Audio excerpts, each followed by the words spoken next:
So we have a long-standing interest in chronic kidney disease and in fact also in diabetic kidney disease, which is a really major problem both locally and indeed globally. It's an all-island problem, and very fortunately a group in Belfast led by Peter Maxwell and Amy Jane McKnight also have interests in this area, and we've collaborated with them over many years. So I'm delighted to say our longest running North-South collaboration is with Professor Catherine Godson and her team in UCD, where we've been working to really improve the lives of people living with chronic kidney disease. And really what it's enabled us to do, working between the two sites, is that we've really developed critical mass on the island of Ireland in research in chronic kidney disease and diabetic kidney disease. We have been very fortunate in that, given that we have distinct expertise here and that they've distinct expertise and skill sets with our collaborators in the north. Works particularly well because in Northern Ireland we've expertise in the molecular side, dealing with blood samples.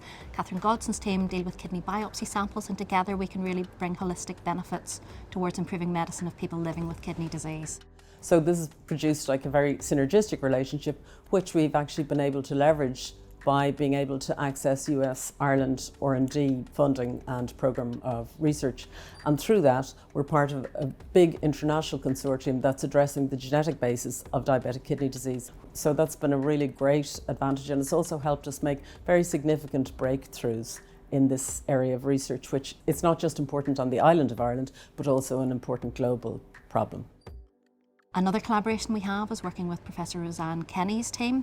There are more than 400,000 people living with rare diseases across the island of Ireland. Using North-South funding mechanisms, we've been able to build extensive rare disease research networks across Ireland that allows us to harmonise education, it allows us to harmonise training, and it allows our junior researchers to learn from different multidisciplinary skills where there's experts in the Republic and in Northern Ireland.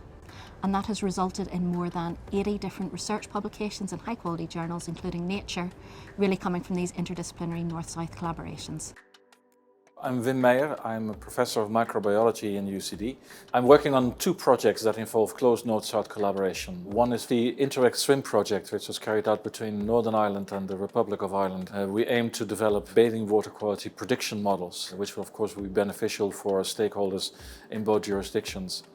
Now, in order to do that, you need to have a methodology and an approach that is comparable. So you can't do two different things in both Ireland and Northern Ireland. So that's why we closely collaborate with our colleagues in AVBI and in Keeping Northern Ireland Beautiful. And as a result, we have developed models that are applicable both in the Republic and in Northern Ireland. The second project focuses on wastewater surveillance. So we collaborate closely with Queen's University, who are carrying out wastewater surveillance in Northern Ireland, and here in UCD we do it for the Republic.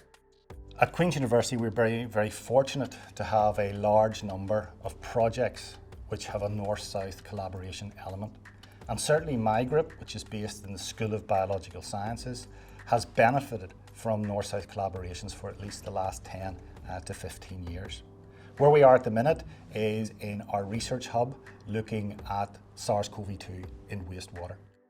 So that means that we are looking at wastewater coming from wastewater treatment plants, and we look for the presence of SARS-CoV-2. So that means that when people get infected, they shed SARS-CoV-2 in their stool, and that can be detected in wastewater. SARS-CoV-2 is shed in feces, both by symptomatic and asymptomatic carriers. So we get a better understanding of the prevalence of SARS-CoV-2 in the community. And then that allows us to direct our public health colleagues to go in and look at specific areas, or informs them what might be happening in individual communities. And the history of the project really started with North-South funding, with funding under the Phase 2 scheme, which was sponsored by Science Foundation Ireland and the Department of Agriculture, Environment and Rural Affairs. And that is where Republic of Ireland programme and ourselves, who were starting the Northern Irish programme, were able to work together. The other part of my collaboration is on waste, and that's where we have the link to wastewater. So for many years I've been working with Professor Vincent O'Flaherty in NUI Galway, and we have had multiple Irish Environmental Protection Agency grants from Science Foundation Ireland and our own Department of Infrastructure, and also now an Intertrade Ireland grant. And currently we're developing what we call the Irish Nutrient Sustainability Platform. And that is to bring business together from Northern Ireland and from the Republic of Ireland, and to link them up with research performing organisations to develop new value streams, to provide a safe space where they can talk about the issues that they have with waste with the regulators on both sides of the border. And under our Shared Island initiative, we now have this capacity through these North-South funding programs that have been developed and are being developed to really make an impact upon the health of the island. Now, it's quite obvious that if you carry out this type of work, that it is beneficial to use the same standards, to closely collaborate, because even though we are two jurisdictions, we are both on the same island. So it is of huge benefit to closely collaborate with our partners in Northern Ireland.